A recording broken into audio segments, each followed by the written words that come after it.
يهود المغاربة جذور ضاربة في التاريخ وحقوقه يكفلها الشرع والقانون.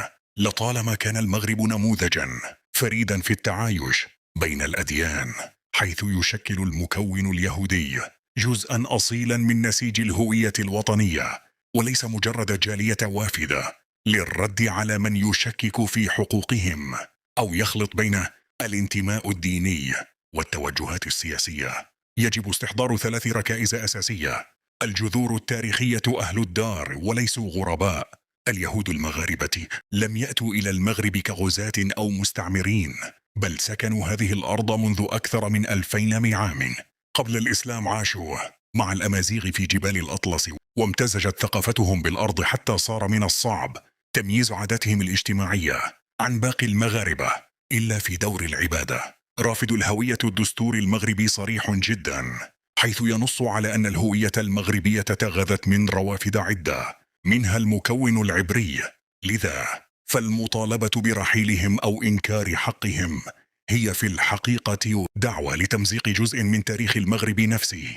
حق المواطنة القانون فوق الجميع. المواطنة في المغرب لا تقوم على الدين، بل على الانتماء للأرض والولاء للدولة.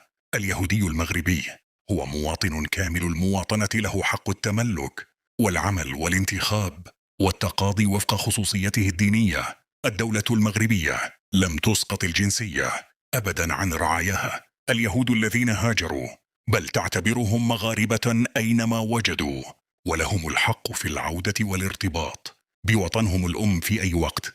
سماحة الإسلام، العدل والبر. الإسلام لا يقرر فقط جواز التعايش، بل يأمر بحسن المعاملة وينهى عن الظلم والاعتداء. النهي عن الأذى، يقول النبي: ألا من ظلم معاهدا أو انتقصه أو كلفه فوق طاقته أو أخذ منه شيئا بغير طيب نفسه فأنا حجيجه يوم القيامة.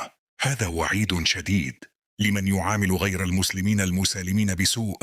العدل المطلق. الإسلام يفرق بين المحارب والمسالم، فالمواطن اليهودي الذي يعيش في بلده مغربيا له حق الجوار وحق المواطنة، والاعتداء عليه أو تخوينه دون وجه حق هو مخالفة صريحة لمبدأ القسط الذي أمر به الله. الرد على شبهة الاستعمار والصهيونية. من يروج لفكرة أن اليهود المغاربة يستعمرون المغرب يقع في خلط كبير بين الديانة والسياسة. الفرق بين اليهودية والصهيونية: اليهودية دين سماوي، والصهيونية حركة سياسية. اليهود المغاربة مرتبطون بتراب المغرب وبأضرحة أوليائهم وبتاريخ أجدادهم في الملاح والمدن العتيقة. الولاء للوطن عبر التاريخ. أثبت اليهود المغاربة في كثير من المحطات ولاءهم للعرش والوطن، وساهموا في الدفاع عن استقلال المغرب وتنميته. المغرب القوي.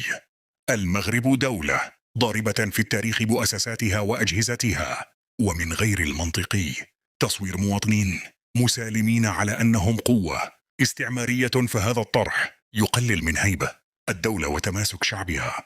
إن الرد على خطاب الكراهية يكون بالمعرفة والعدل، فالمغرب يسع الجميع وقوته تكمن في تنوعه. التعامل بسوء مع اليهود المغاربة ليس فقط مخالفة للقانون، بل هو خروج عن أخلاق الإسلام التي قامت على حفظ العهود ورعاية الذمم. المغرب لا ينسى أبناءه، واليهودي المغربي سيبقى مغربيا، له كل الحقوق وعليه كل الواجبات، ومظلة العدل والإسلام تحميه كما تحمي أخاه المسلم. والسلام.